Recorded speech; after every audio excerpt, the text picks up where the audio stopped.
dari Allah tidak boleh mengetahui apa hakikat zatnya Allah tadi. Cukup kita yakini Allah ini memiliki zat, sudah. Nah, nama zatnya ini apa namanya? Namanya ialah Allah.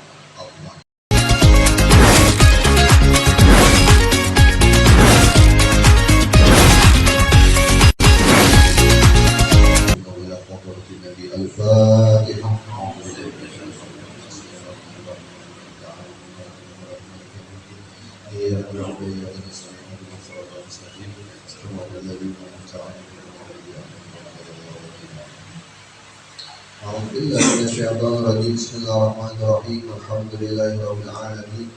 Allahumma shalli wa sallim wa barik ala sayyidina nabiyina Muhammadin wa ala alihi wa sahbihi wa barik wa sallim ajma'in. Amma ba'du, qala subhanaka la ilma lana illa ma 'allamtana innaka antal alimul hakim. La hawla wa la quwwata illa billahil aliyyil azim. Al-azizil alim al-hafiz katawayyu jawabul adil wa qaddahu radhiyallahu anhu wa ankum. وأن المسلمين قال مصنف رحمه الله تعالى ونفعنا وبعلومه في الدارين آمين. Kemarin sifat wujud, artinya wujud itu ada, maka mustahil tiada. Maka pandangan akal kita wajib akal kita meyakini bahwa Allah itu benar-benar ada. Kalau Allah itu dikatakan tidak ada, maka tidak masuk akal pada diri kita. Maka wajiblah bagi Allah Subhanahu wa Ta'ala itu bersifat ada. Dan mustahil bagi Allah Subhanahu wa Ta'ala itu bersifat tiada. Dalilnya firman Allah Subhanahu wa Ta'ala, Allah alladzi khalaqas samawati wal arda wa ma bainahuma.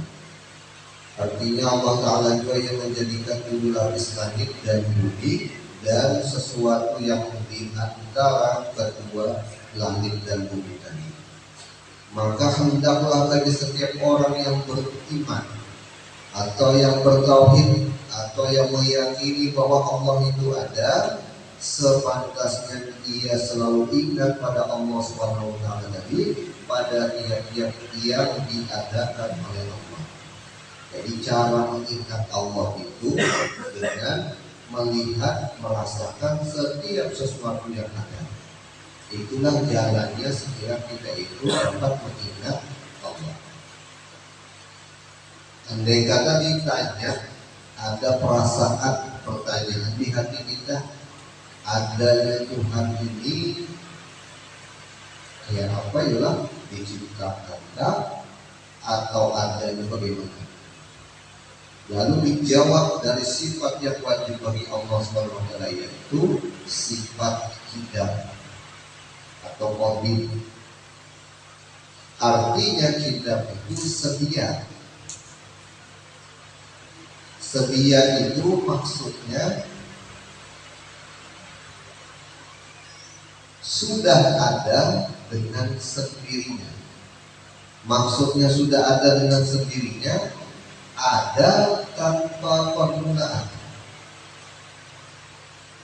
Maksudnya ada tanpa didahului oleh tiada. Jadi arti tidak itu kesimpulannya tidak didahului oleh tiada. Jadi Allah itu ada kayak apa adanya, ya dengan sendirinya. Hanya Allah yang tahu. Allah tidak diciptakan, tidak dijadikan. Allah itu ada dengan sendirinya. Maksudnya dengan kekuasaan Tuhan itu sendiri. Maka mustahil bagi Allah itu didahului ada atau didahului tiada. Jadi tidak mungkin Tuhan itu, kalau keberadaan Tuhan itu ada yang mendahulunya, yang mendahulunya itu ya tiada. Kalau dikatakan Allah itu didahului oleh tiada, berarti Allah ini dijadikan namanya. Sedangkan Tuhan kita tidak seperti itu. Tuhan yang wujud tadi itu ada dengan sendirinya, dan dialah mula-mula. Maka kalau dikatakan Tuhan didahului oleh tiada, akal kita tidak menerima. maka disebutlah mustahil Allah Subhanahu wa taala itu didahului oleh Adam atau didahului oleh Adam. Namun ini asalnya adalah Allah. Asalnya di sini adalah Allah. Kalau begitu ku adakan, lalulah disebut ada akwani di atas meja. Kalau pengertiannya asalnya ada lalu ada, berarti itu namanya makhluk. Sedangkan Tuhan itu tidak seperti itu. Tuhan itu ada dengan sendirinya, dan Tuhan itu tidak diadakan. Kalau seperti dipikir Tuhan itu yang penting ada gitu sudah. Kalau misalkan ada yang bertanya siapa pendulu Allah, pendulu atau ada kalah yang pendulu dari Tuhan? Nah, jawabannya Allah itu wajib bersifat idam. Apa sifat idam? Allah tidak didahului Allah oleh tiada. Jadi Tuhan itu adanya Tuhan itu tidak didahului oleh apapun. Makanya disebut idam ini artinya setia. Setia itu bahasa orang dulu. Kalau bahasa kita itu sekarang sedia kalah. Itu bahasa sedia kalah. Ya memang ada, tidak didahului tiada.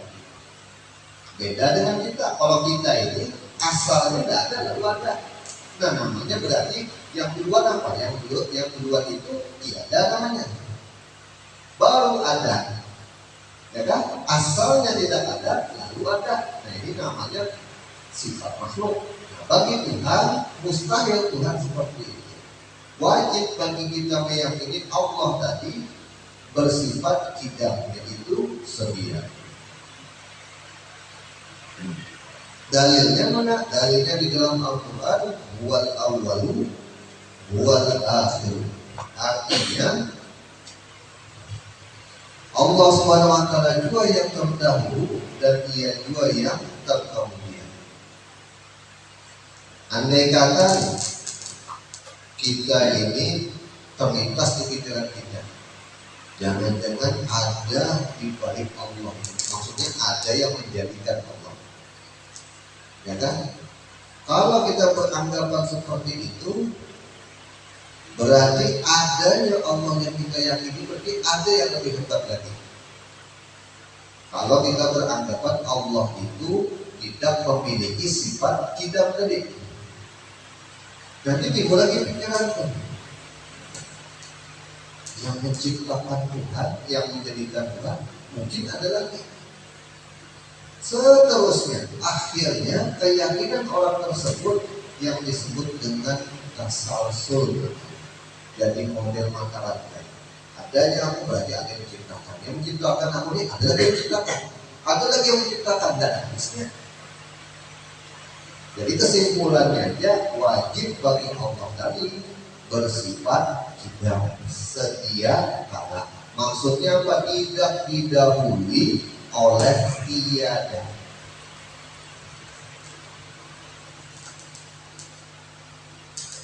Jadi pertama ada, yang kedua sifat kedua yang Tuhan, dia adanya itu tidak diawali oleh tiada.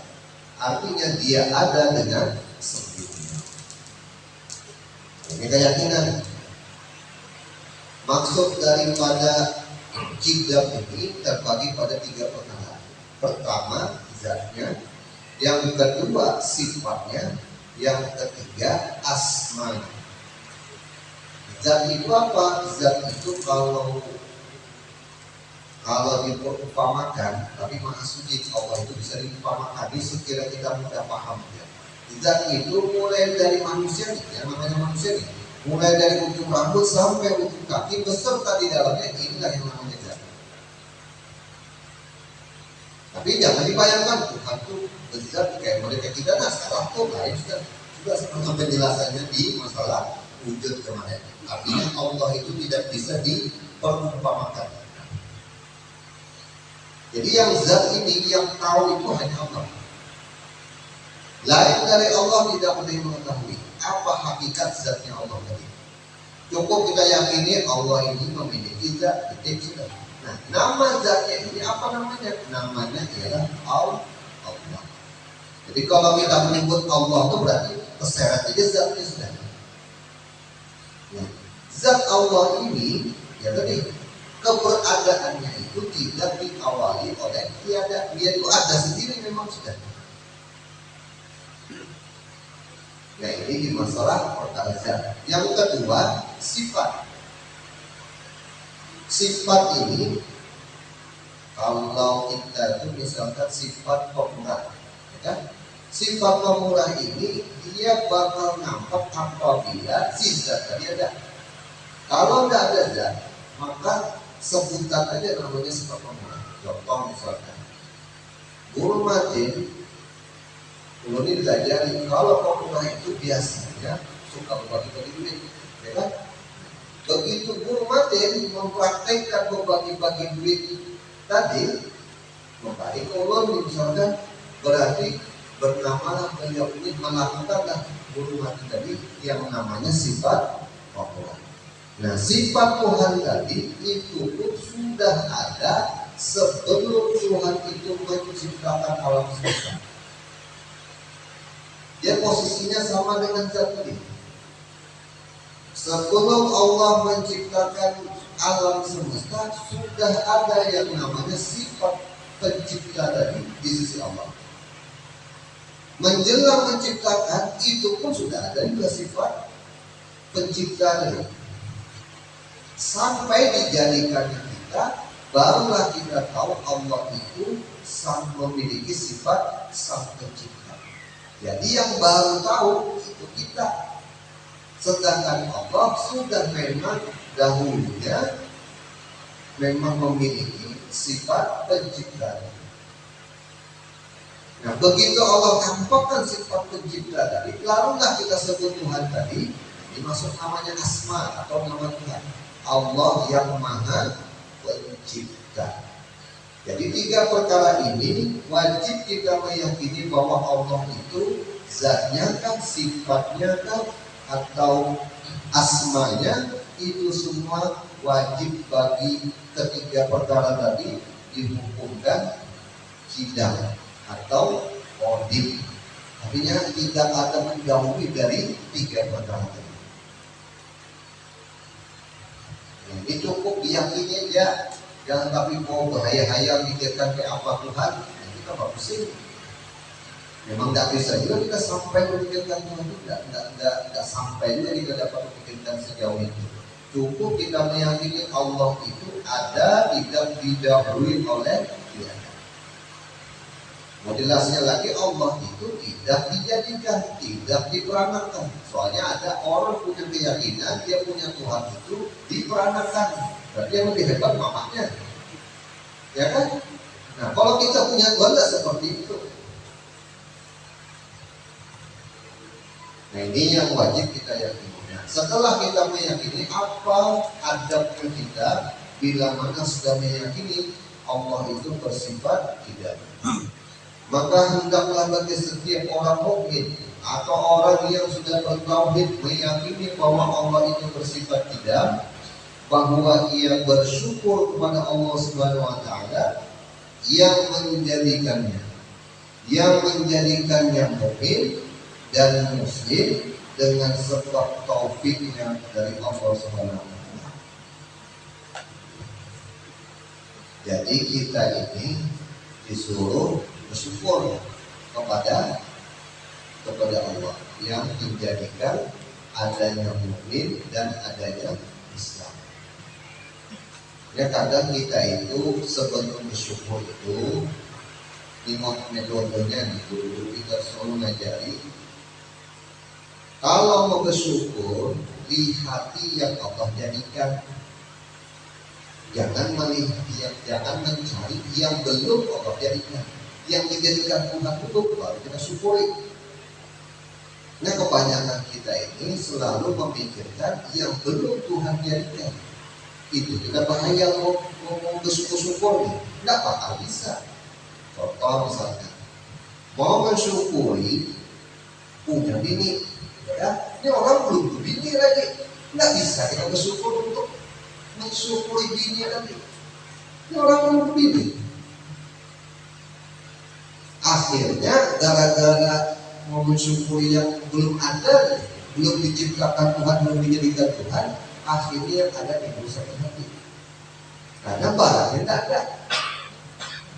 Makanya beliau kata-katanya di sini, bersyukurlah kepada Allah Subhanahu wa Ta'ala yang menjadikan adanya mukmin dan muslim. Nah, ini kan sudah contoh. Pertama kita beriman, kedua kita Islam. Nah, yang menjadikan iman Islam ini ialah Allah. Nah, ini yang kita mau belajar untuk menyadari, untuk mensyukuri apa yang dijadikan Tuhan. Masalahnya, iman sama Islam ini tidak ada yang jual di pasar. Kami jadi pasar. Nah, sedangkan kita ini secara cuma-cuma Tuhan memberikan kepada kita adanya iman dan Islam. Maka iman Islam inilah penyebab orang tadi itu berkekalan di dalam surga. Bila tidak ada iman dan Islam ini, maka berkekalanlah di dalam neraka. Nah, ini yang dikasih Tuhan nih, adanya bertengger di hati kita. Nah, ini yang kita harus resapi dan syukuri dari. Karena ini nikmat yang paling besar yang Allah berikan kepada kita. Kira-kira yang hadirnya adanya, kalau seimannya Islamnya adanya kan? Apa tidak ada sudah? Nah, kalau masih ada, maka syukurilah nikmat Islam dari. Nah, itu berupa nikmat yang besar ini yang harus kita renungkan. Karena yang memberinya ini Allah. Jadi caranya tadi untuk bersyukur yaitu pada yang Allah jadikan. Artinya yang sudah ada Allah sudah tetapkan, yang sudah Allah jadikan. Itu yang kita pandang supaya nyaman kita itu melakukan yang namanya syukur. Nah, di dalam syukur ini apa juga hikmah dari syukur? Orang syukur itu senang hati, bahagia. Jadi kalau orang itu masih galau, berarti hatinya belum syukur namanya. Nah, makanya kita itu disuruh memperhatikan sesuatu yang ada. Setiap yang ada pasti diciptakan oleh Allah. Nah, itu dulu otak kita dilatihnya seperti itu. Lalu kita lihat yang tidak bisa orang memberikan ya secara lahiriah seperti iman, Islam. Ada tidak barangnya? Oh ada, ternyata masih di hatiku. Nah, ini kita bersyukur, berterima kasih kita kepada Tuhan. Soalnya Tuhan andai kata ada iman, ada Islam ini mati lalu masuk neraka kekekalan lagi di sana. Nah, ini yang masih datangkan di hatiku adanya iman dan Islam. Lalu dalam bersyukur itu ada beberapa rukun atau tata cara yang harus kita persiapkan sebelum mengucap Alhamdulillah. Yang pertama, sadari dulu setiap nikmat atau setiap sesuatu yang ada, ya kan, itu ialah dari Allah Subhanahu wa Ta'ala. Jadi setiap yang ada atau nikmat itu datangnya dari Allah. Ini dulu kita resapi dulu. Cuma nggak usah pakai mulut, diam aja dalam hati dia. Itu begitu bini membari kopi, nah dari Allah dan siang pulang bini baru habis belajar Allah lagi sebut-sebut aku dipadahkannya Allah nanti dalam hati dia. Kita disuruh menyadari dulu, menyadari, membenarkan etika kita, membenarkan keyakinan kita. Sebagaimana kemarin dijelaskan, setiap sesuatu yang ada di situ kita mengingat akan Allah yang ada. Dan lalu misalkan iman tadi diberi kita nih, sadari dulu bahwa iman atau Islam tadi itu datang dari Allah. Maka kalau datang dari Allah, berarti Allah ini memberikan kita tidak sembarangan. Artinya orang memang terpilih kita ini untuk mendapatkan iman dan Islam. Buktinya banyak aja orang tidak diberi Tuhan dengan adanya iman Islam tadi. Banyak aja orang tidak percaya kepada Tuhan. Banyak aja orang tidak melakukan sembahyang. Banyak aja orang tidak menunaikan rukun iman. Banyak. Tapi kita ini diberi iman, diberi Islam, bahkan kita menyembah Allah. Dan ini berarti orang terpilih dari Allah. Jadi diresapi. Nah, kalau Allah yang memberi, maka senanglah kita kepada Sang Pemberi tadi. Yang kedua, bila sudah kita melihat yang ada ini, selain iman, misalkan sehat, yakin juga ini Allah yang memberikan aku sehat. Ada dapat duit, Allah juga yang memberikan aku duit, bisa. Nah, sebelum kita mengucap alhamdulillah, kita itu sudah berniat setiap sesuatu nikmat yang diberikan oleh Allah yang ada di diriku ini, kita niatkan semata-mata untuk ibadah kepada Allah, walaupun belum kita mau ibadahnya. Bahasa kesimpulan kalau seluruh kubur itu aja secara garis besar. Kalau tidak bergerak, diam kita itu. Nah, gerak dan diam ini datang dari Tuhan. Nah, setiap datang dari Tuhan itulah nikmat dari Allah Subhanahu wa Ta'ala. Lalu kita sadari, kita niatkan setiap nikmat yang datang ada di tubuhku ini, mau itu gerak, mau itu berdiam, aku niatkan untuk ibadah kepada Allah. Dua sudah pertama menyadari dulu bahwa ada iman dari Allah. Yang kedua, gerak dan diam kita ini atau nikmat sehat, nikmat iman kita niatkan semata-mata untuk beribadah kepada Allah. Sudah kita membayangkan seperti itu, sudah kita sadar, lalulah kita mengucapkan alhamdulillah. Nah, alhamdulillah tadi itu ya berisi dirinya. Alhamdulillah ya Allah, Engkau sadarkan aku untuk ingat kepadamu bahwa nikmat ini datangnya dari Engkau. Yang kedua, mengucapkan alhamdulillah, ini aku niatkan lagi ya Allah atas pertolonganmu juga seluruh nikmat yang Engkau berikan untuk beribadah kepada Engkau. Jadi orang mengucapkan alhamdulillah itu ada isinya. Dia mengucapkan alhamdulillah tapi hatinya salah kemarin atau pusat ditolak Tuhan ucapan alhamdulillah tadi. Jadi orang mengucapkan alhamdulillah itu betul-betul menikmati dengan pemberian dari Allah Subhanahu wa Ta'ala. Jadi maksudnya dengan hati itu lapang. Jadi orang mengucap alhamdulillah itu memang betul-betul senang. Tidak sekedar alhamdulillah, alhamdulillah. Tapi hati istri ini hari ini ya dapat masalah lagi. Nah itu bukan mulutnya aja yang datang mengucapkan alhamdulillah. Kalau orang yang betul-betul bersyukur tadi, ya itu nih, alhamdulillah, alhamdulillah aku disehat. Ini datang dari Tuhan. Ya Allah, baiknya Engkau kepadaku, memuji lagi sama Tuhan. Ini aku niatkan sehatku ini, nah, aku nanti mau berilmu, aku mau beribadah untuk menyembah Engkau. Ini mulutnya di hati orangnya, mulutnya alhamdulillah, alhamdulillah. Ya kan? Nah itulah salah satu yang harus kita perhatikan sebelum mengucapkan alhamdulillah. Dan jangan juga sampai kita lupakan berterima kasih dengan yang namanya sebab iman Islam. Ya kan? Iman sama Islam ini ada dan tidak ada. Cuma pertanyaannya, andai kata kita tidak itu adalah iman Islam tadi di diri kita di mana itu adalah ada. Nah, lalu kita ini itu sebab siapa? Sebab orang tua, ya kan? Nah, ini yang harus diperhatikan. Jangan sampai lupa berterima kasih dengan sebab.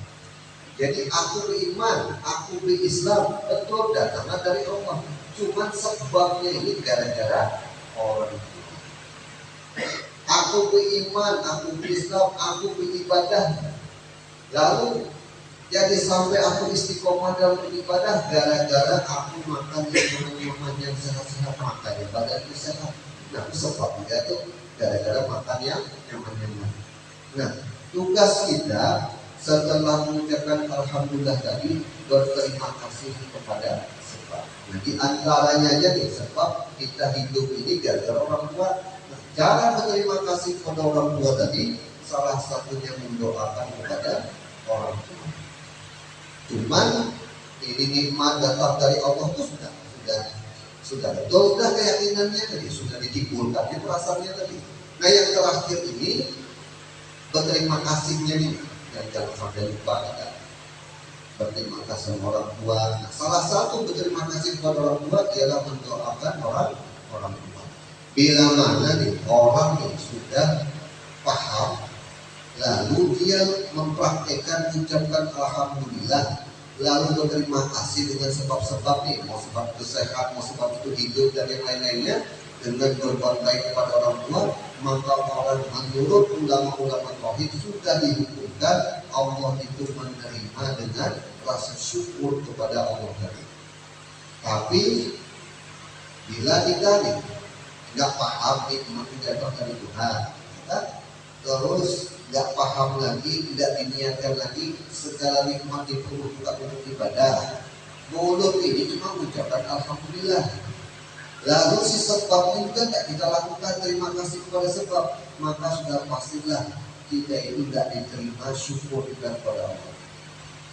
Jadi yang benar itu pertama yakini dulu nikmat itu datang dari Tuhan, yang kedua niatkan untuk ibadah, yang ketiga mengucap alhamdulillah, yang keempat berterima kasih kalau ada sebab-sebabnya.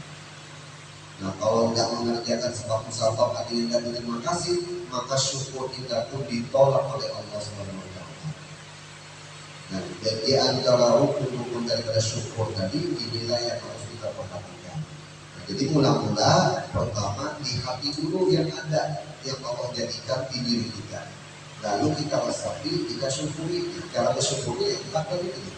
Pertama menyadari ini datang dari Tuhan, ini ciptaan Tuhan.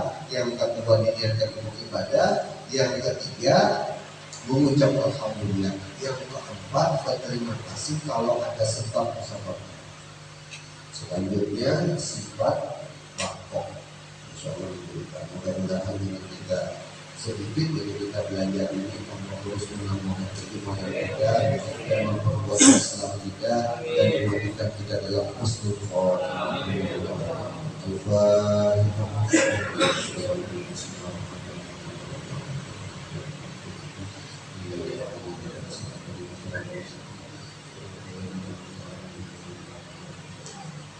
Bismillahirrahmanirrahim. Alhamdulillah ta'ala wa sallallahu wa sallam sayyidina Muhammadin wa ala alihi wa sahbihi ajma'in.